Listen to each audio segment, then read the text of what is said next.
I never thought I'd be the one to walk away from Thanksgiving dinner. But when my mother-in-law called me the family servant in front of the entire family, something inside me cracked.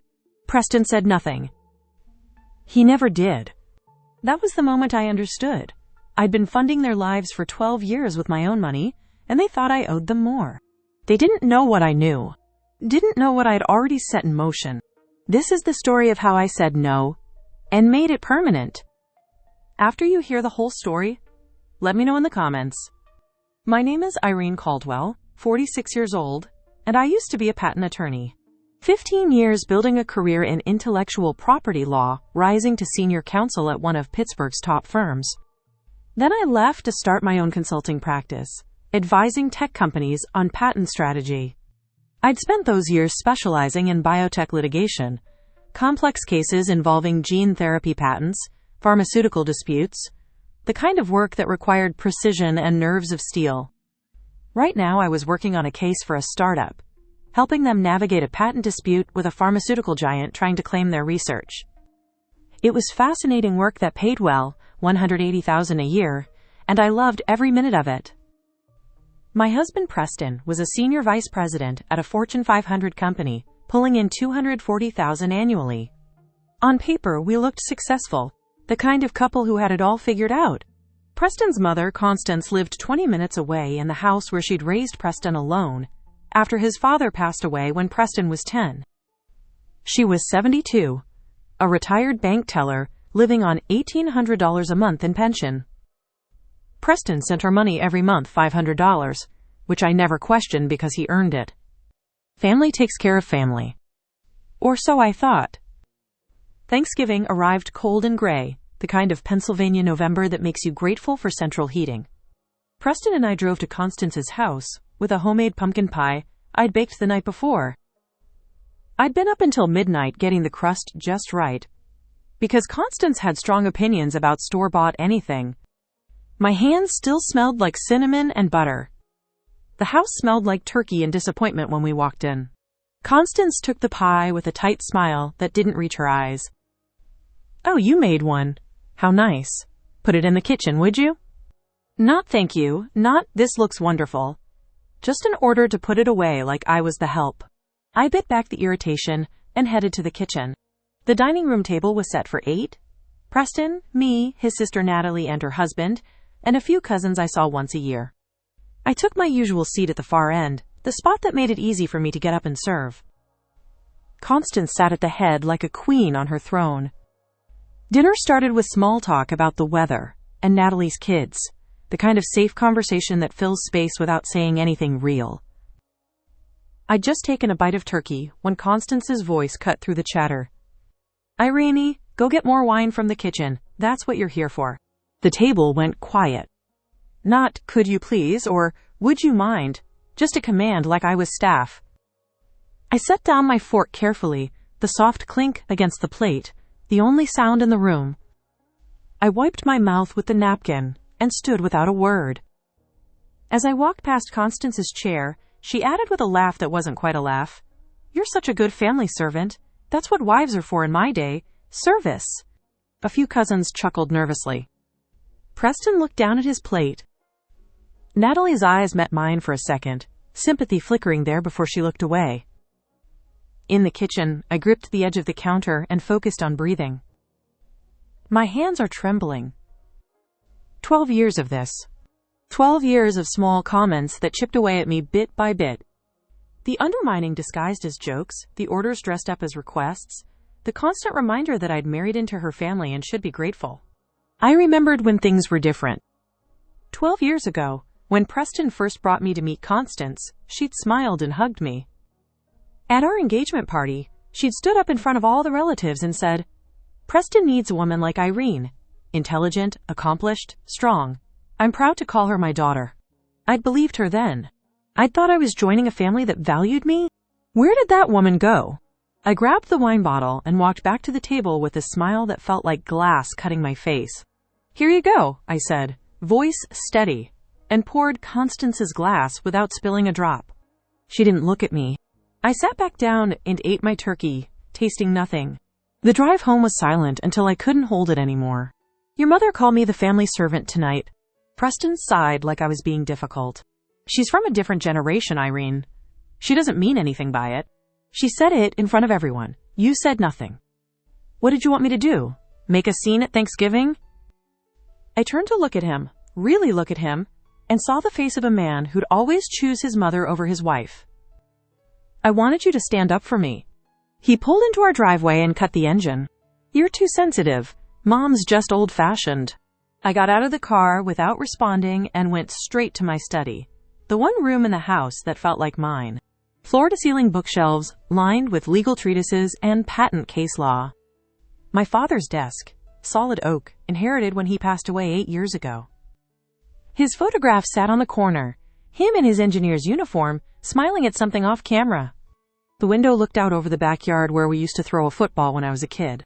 This room smelled like old books and coffee, the scent of work and memory intertwined. This house had been his, the one he'd left me when he passed away. Every inch of it was in my name alone, a fact I'd never thought much about until tonight. I sat at the desk and stared at my father's photograph. 8 years ago, when he passed away from a heart attack, I'd been destroyed. Couldn't work, couldn't eat, couldn't function. Preston had been there every night, cooking dinner, holding me while I cried, telling me I wasn't alone. Your dad would be proud of you, Irene, he'd said at the funeral. You're the strongest person I know. That's why I married him. Because he made me feel safe when I was drowning in grief. Because I thought he'd always be that man. But he never came to my father's grave anymore. Not for the anniversary, not for Dad's birthday, not even when I asked. I'm too busy, became his standard answer. My father's last words to me, in the hospital the day before he passed away, echoed in my mind. Sweetheart, I'm leaving you the house and my savings. Promise me something. Keep it in your name. Don't give it all away. Keep something for yourself. I'd promised. At the time, I thought he was just being practical about estate planning. Now I wondered if he'd seen something I couldn't. The weekend passed with Preston acting like nothing had happened. Monday morning, he dressed in his usual suit and tie, kissed my cheek, and said he had an early meeting. I watched him drive away and settled into my study to work on the patent filing for my biotech client. Around noon, I needed a legal pad and reached for Preston's desk drawer where he kept supplies. My hand brushed against an envelope. I was looking for a legal pad when my fingers touched paper. Thick, expensive paper. An envelope, already opened, the flap tucked inside. I pulled it out and saw the return address. Preston's former company logo. A logo I hadn't seen on our mail in months. Odd. My heart started beating faster before I even knew why. I unfolded the letter, and the first words I saw were in bold. Notice of termination. My breath caught. Termination? I scanned the text, my lawyer's brain automatically parsing the legal language. Effective immediately. Performance issues and failure to meet quarterly targets. And then the date. The date. 3 months ago. The room tilted. Preston had been fired 3 months ago. 90 days of him putting on a suit every morning, kissing my cheek, and driving away to where? My hands started to shake, the paper crinkling in my grip. I could hear my own heartbeat in my ears, loud and fast. 3 months of lies. Every single morning, a performance. I set the letter down with trembling fingers and opened my laptop. The loading screen felt like it took forever. Preston's account came up first. Balance. $4,247. I scrolled down to the transaction history. No deposits. None. I went back 3 months. Still nothing. The last paycheck deposit was dated exactly when the termination letter said, 3 months ago. I switched to my account. The mortgage payment, $2,800 every month. From my account. Utilities, $450. Mine. Car insurance, $320. Mine. Groceries, gas, everything. All mine. Then I saw the credit card, the joint account I'd set up years ago for emergencies. $4,200 this month alone. I clicked through the charges. Ruth's Chris Steakhouse, $618. Bricco Italian, $427. Who goes to $100 dinners while unemployed? The room was too quiet. I could hear the refrigerator humming in the kitchen, the clock ticking on the wall. $12,000. 3 months of me funding our entire life, while Preston lied to my face. And those restaurant bills, who was he with? My hands were shaking so hard, I had to close the laptop. When Preston came home that evening, I was sitting at the kitchen table with the termination letter in front of me. He froze in the doorway, his face going pale. Where did you find that? Your desk. 3 months, Preston. 3 months of lies. He set down his briefcase and ran a hand through his hair. I was going to tell you. I just needed time to find something first. I didn't want to worry you. Where have you been going every morning? Library, coffee shops, networking events. I've been looking, I swear. I picked up my phone and showed him the bank statements. You've been spending my money while lying about having a job. $600 at Ruth's Chris last Friday. Who were you with?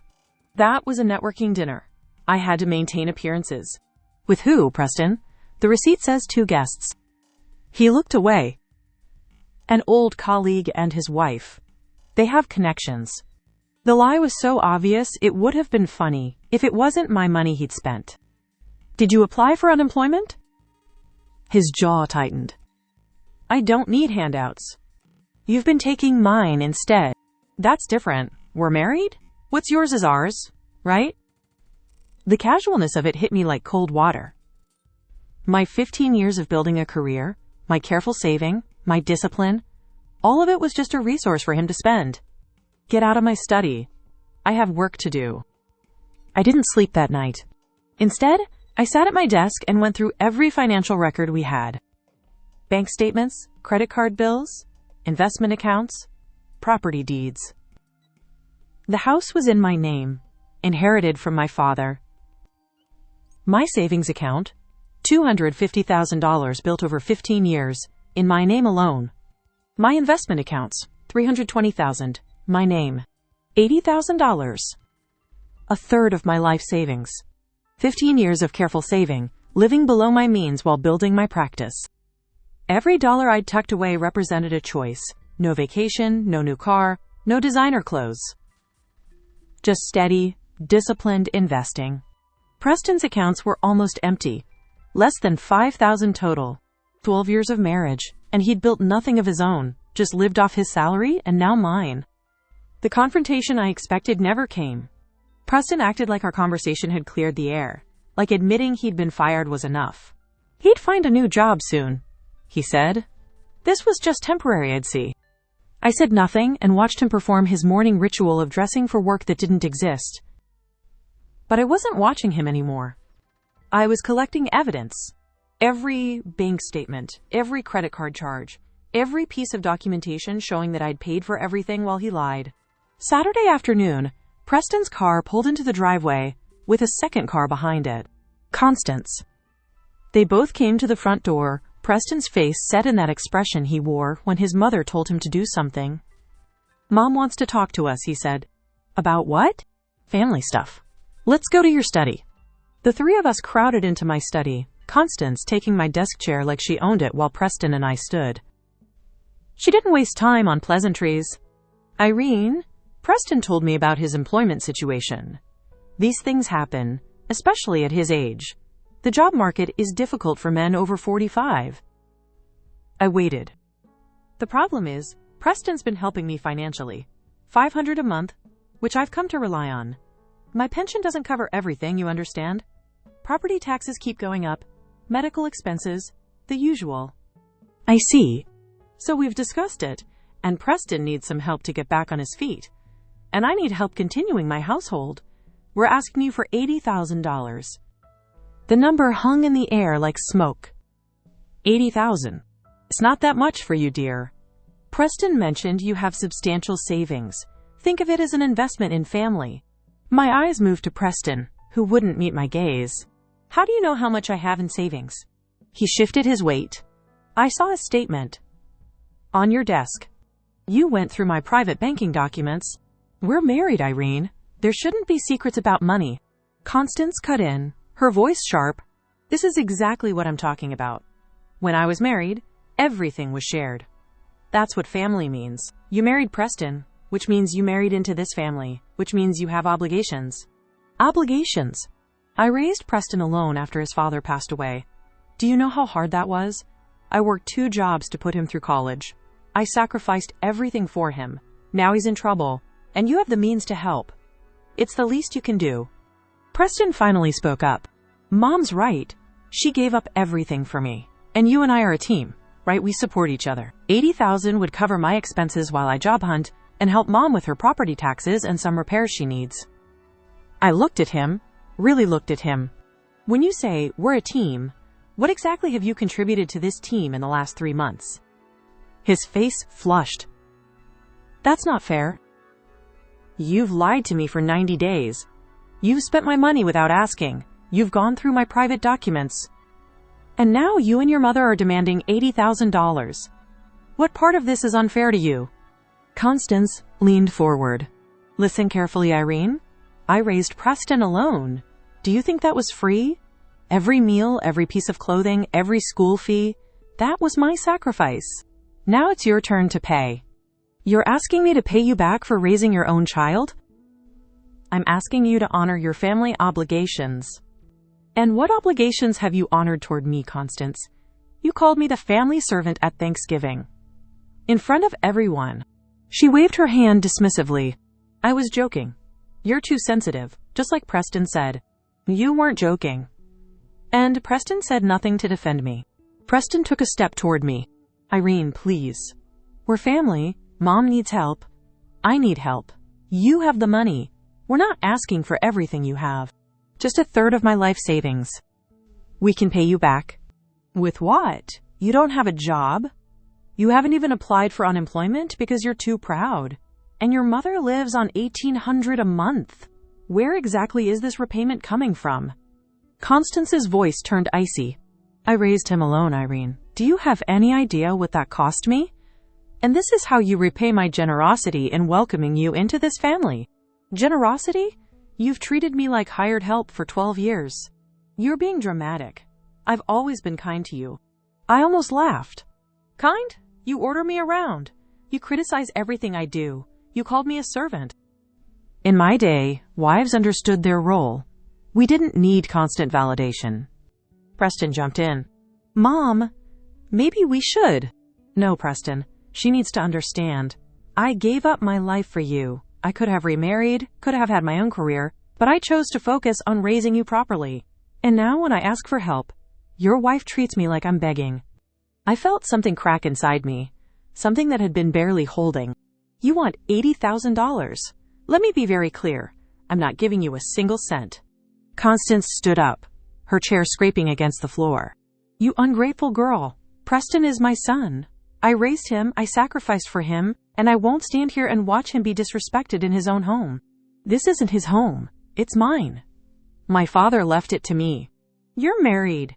What's yours is his. Actually, in Pennsylvania, inherited property remains separate unless it's commingled. This house is solely mine. Constance's mouth opened and closed. Preston's voice was tight. Irene, please. We're family. Mom needs help. I need help. You have the money sitting there doing nothing. Doing nothing? That money represents 15 years of my work. Every dollar I saved by not buying things I wanted, by being careful, by planning for the future. Our future, Preston corrected. Is it? Because it seems like you think, our future, means you spend my money however you want without telling me. I'm your husband. I'm supposed to handle the finances. You're unemployed. You've been unemployed for 3 months while pretending to go to work. You've spent my money on expensive dinners. You accessed my private bank statements without permission. Constance's voice rose. This is exactly the problem with young women today. No understanding of sacrifice, no respect for family, no willingness to help when help is needed. I've been helping for 12 years. I've been silent when you criticized me. I've smiled when you ordered me around. I've paid for everything while your son lied to me. I'm done helping. You're a cold, selfish woman, Constance spat. I'm protecting myself. From your own family? From people who see me as a bank account. Preston's face was red. You're acting like I committed a crime. I just looked at a bank statement in my own house. You invaded my privacy. We're married. There shouldn't be privacy about money. I looked at both of them. Preston, who'd lied for 3 months. Constance, who'd never seen me as anything but a resource. I need you both to leave my study. Now. Constance grabbed her purse. I see what kind of person you really are. Cold. Heartless. I always knew Preston married beneath him, but I tried to be welcoming. Clearly that was a mistake. Get out. This is Preston's house too. No, it's not. And if you're not out of this room in 10 seconds, I'm calling the police for trespassing. Constance stormed out. Preston lingered, his face a mix of anger and something that might have been shame. I can't believe you talked to my mother like that. I can't believe you'd ambush me in my own home to demand my money. We're done talking. Leave. He left. I sat in my study for a long time after they were gone, staring at my father's photograph. His words echoed in my mind. Keep something for yourself. Monday morning, I called my former colleague, Victoria Brennan. She'd made partner at one of Pittsburgh's top law firms, and we'd stayed in touch over the years. Irene, how are you? It's been months. I need legal advice. Can we meet for lunch? Of course. Is everything okay? Not really. I'll explain in person. We met at a quiet restaurant downtown. Victoria listened without interrupting as I laid out everything. Constance's family servant comment, Preston's 3 months of lies, the $80,000 demand, the invasion of privacy. When I finished, she set down her fork and looked at me with the same sharp focus I remembered from law school. Irene, what you're describing is financial abuse. Combined with the privacy violation of accessing your bank statements, you have grounds for legal action. I don't want to sue him. I just want to protect myself. Then you need to talk to a divorce attorney. The word divorce sat between us like a stone. I haven't decided if I want a divorce. I understand. But you should know your options. My friend Sarah Klein is one of the best family law attorneys in Pennsylvania. Just talk to her, get informed, and then decide. I nodded slowly. There's something else I want to ask you. The offer you made last year about coming back to your firm as a partner, is that still available? Victoria's face lit up. Absolutely. We need someone with your patent litigation experience. The position would be $240,000, full partnership track. Are you interested? Maybe. Can I think about it? Take all the time you need. But Irene, promise me you'll talk to Sarah. Even if you decide to stay with Preston, you need to know where you stand legally. I promise. That afternoon, my phone buzzed with an email from my biotech client.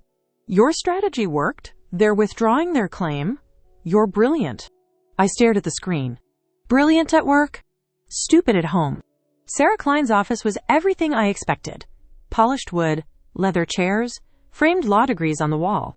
She was 52, with silver hair and eyes that had seen every variety of marital breakdown.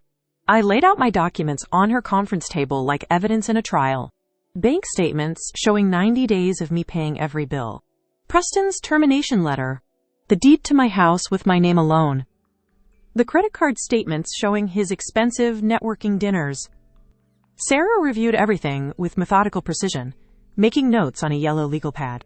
Mrs. Caldwell, Pennsylvania is an equitable distribution state, which means in a divorce, marital property is divided fairly, not necessarily equally. What counts as marital property? Generally, anything acquired during the marriage. However, inherited property like your house remains separate unless you've commingled it with marital assets. Your father left you this house 8 years ago? Yes. I've paid the mortgage from my accounts, but Preston's name was never on the deed. Then it's yours. Your savings account that predated the marriage is also separate property. The investment accounts, when were they opened? Before we married. I've been adding to them, but Preston never contributed. Sarah made another note. Pennsylvania law is clear on this. Inherited property and premarital assets remain separate. You've been careful, whether you realized it or not. She leaned back in her chair. Your husband accessing your private bank statements without permission is potentially illegal depending on how he obtained them. In Pennsylvania, unauthorized access to financial accounts can be considered identity theft or financial fraud, especially if the information is used to coerce money. I didn't know that.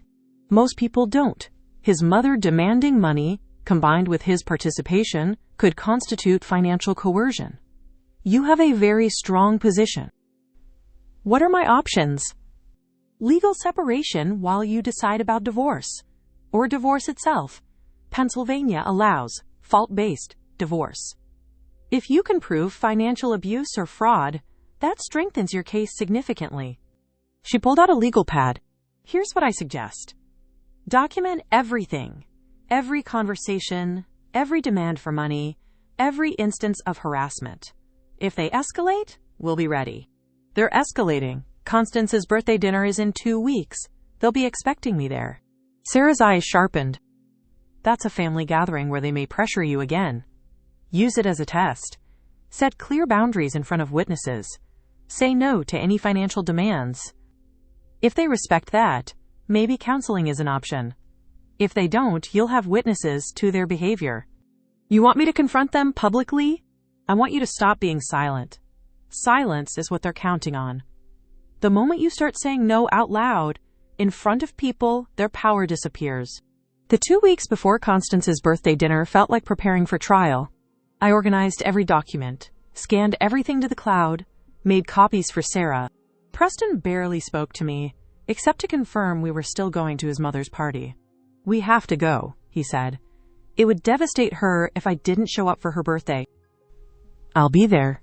He looked surprised that I'd agreed so easily. He had no idea what I was planning.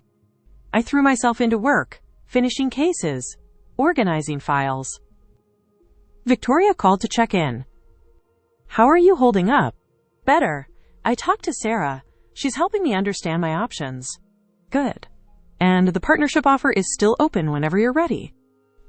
I might be ready sooner than I thought. The night before Constance's birthday, I stood in my study looking at my father's photograph. Preston had called him old-fashioned once, dismissing his careful saving and conservative investments as boring. But Dad had understood something Preston never would.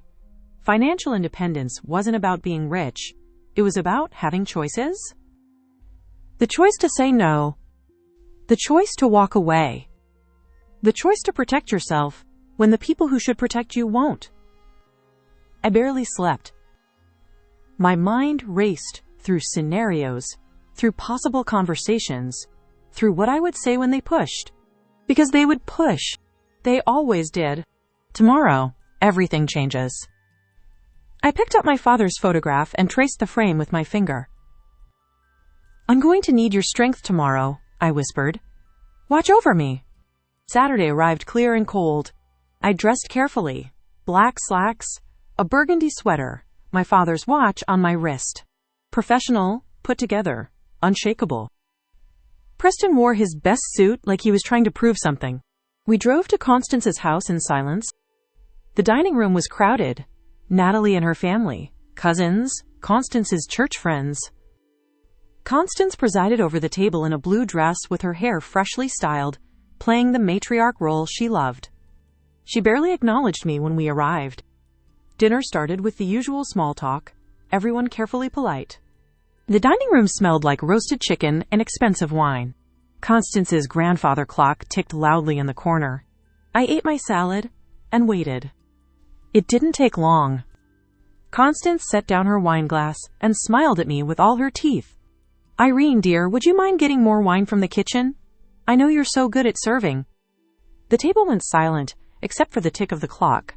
Everyone had heard the Thanksgiving story by now, passed around the family like gossip. I set down my fork, but I didn't stand up. Instead, I stayed at my place and looked directly at Constance. No. One word, but it landed like a grenade. Constance's smile froze. What did you say? I said no. I'm not your servant, Constance. I'm your son's wife, and I won't be ordered around in front of your friends anymore. Preston reached for my arm. Irene, sit down. This is Mom's birthday. I pulled my arm away and kept my eyes on Constance. Let's talk about what else happened recently, shall we? 3 weeks ago, you and Preston came to my house and demanded $80,000 from my savings account. Natalie's head snapped up. You what? Constance waved her hand dismissively. That was a family matter, a private conversation. Except it wasn't private, was it? You brought it to my home uninvited, and now I'm bringing it here. $80,000. Because Preston lost his job 3 months ago, and has been lying to me about it every single day. The table erupted. Preston lost his job? One of the cousins asked. Natalie turned to her brother. Is that true? Preston's face had gone from pale to red. This isn't the place, Irene. No, you thought my study was the place to ambush me. I think this is perfect. I could feel everyone's eyes on me like heat on my skin, but my voice came out steady, calm. A lawyer's voice, not a frightened wife's. For the past 90 days, I've paid every single bill. Mortgage, utilities, insurance, food, everything. $12,000, while Preston pretended to go to work every morning. Constance stood up, her chair scraping. How dare you humiliate my son in front of everyone, after everything he's done for you? What has he done for me, Constance? Please, enlighten me. Because from where I'm standing, I've been supporting him while he lied to my face and his mother demanded my money. You married him. You have obligations. And he has obligations to me, like not lying, not accessing my bank statements without permission, and not treating me like an ATM with his mother's approval. Preston tried again. Irene, please, we can talk about this at home. I don't think so. See, I've consulted with an attorney, a very good one, and she explained something interesting to me about Pennsylvania law. I had everyone's attention now. The house we live in? It was my father's. He left it to me, and only me, 8 years ago. My name is the only name on the deed. My savings account? Started before we married. Funded entirely by me. My investment accounts? Same thing. Preston has no legal claim to any of it. Constance's face had gone purple. That's not how marriage works. Everything is shared. Actually, in Pennsylvania, inherited property and premarital assets remain separate. I checked carefully. Natalie was staring at Preston with something like disgust. You asked her for $80,000 knowing you had no right to it? Mom needed help. I needed help. Irene has the money. She could afford it. Could afford it? I felt the last thread snap. I could afford it because I worked for 15 years as a patent attorney. I built my career while you were climbing the corporate ladder. I saved my money. I invested carefully. And you thought that gave you and your mother the right to take it? Preston reached for me again. We're supposed to be a team. A team? When's the last time you contributed to this team? You've been unemployed for 3 months and didn't even tell me. You spent $600 on a steak dinner while I paid our mortgage. You let your mother call me a servant and said nothing. My voice was shaking now, but I kept going. I'm done. I'm filing for legal separation on Monday, and if you or your mother contact me again demanding money, my attorney will file harassment charges. Constance shrieked. You can't do this. Preston is my son, and this is my life. I'm taking it back. I stood up, pushed my chair back, and walked toward the door. Behind me, voices erupted. Natalie's voice cut through. Preston, you should be ashamed of yourself. Constance screaming about ungrateful wives. Cousins muttering in shock. I got in my car and drove away from that house, from that family, from 12 years of being small and quiet and grateful. The legal separation papers were filed on Monday. Preston called 50 times that first week. I blocked his number. Constance tried to reach me through Natalie, who told her mother in no uncertain terms that Irene was right and they should all be ashamed. I moved back into my father's house full-time and changed the locks. Preston's belongings were packed and left on the porch with a note directing him to communicate through my attorney. 3 months later, the divorce was finalized. Pennsylvania's equitable distribution meant Preston got nothing from the house, nothing from my savings, nothing from my investments. Sarah argued successfully that his unemployment and deceit constituted fault, which worked in my favor. The judge wasn't sympathetic to a man who'd lied for 3 months while living off his wife's income. Preston didn't even fight it in the end. He couldn't afford an attorney, and no lawyer wanted to take his case pro bono. Last I heard, he'd moved in with Constance. They deserved each other. 6 months after that birthday dinner, I sat in my study on a Saturday morning. Sunlight streamed through the window, warming the same desk where I'd found Preston's termination letter. The room was quiet in a way it had never been when he lived here. No footsteps overhead, no television blaring sports in the living room, no passive-aggressive sighs when I worked late. Just peace. My father's photograph watched me from its frame. I picked up my coffee. Black, no sugar, the way I'd always liked it before I started making it the way Preston preferred. Outside, a cardinal landed on the fence, bright red against the gray morning. I'd accepted Victoria's partnership 3 months ago and never looked back. The work was challenging, the cases complex, the clients demanding. I loved every minute of it. My phone buzzed with a text from Victoria. Patent hearing at 9. Ready to destroy their arguments? I smiled and typed back. Ready. Looking back now, I can see all the signs I missed or chose to ignore. When someone treats you like a servant in your own marriage, that's not love. That's exploitation. When someone demands your money with the words, "We're family," that's when you need a lawyer, not a checkbook. I wish I'd understood earlier. Financial independence isn't selfish. It's self-preservation. Keep your accounts separate. Document everything. Know your legal rights before you need them. And remember this above all.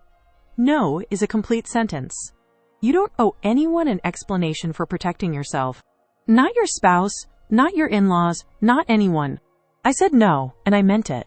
For the first time in 12 years, my life was mine again. I finished my coffee and opened my laptop. A new patent case waited, complex and fascinating. The kind of challenge that made me remember why I'd become a lawyer in the first place. Outside my window, the morning sun broke through the clouds. I smiled, and for the first time in longer than I could remember, it reached all the way to my heart. If you were in my position, what would you have done? Have you experienced something similar with family demanding money or treating you like you owe them? Share your thoughts in the comments. If this story touched your heart, please like and subscribe. Your support helps me continue sharing these stories.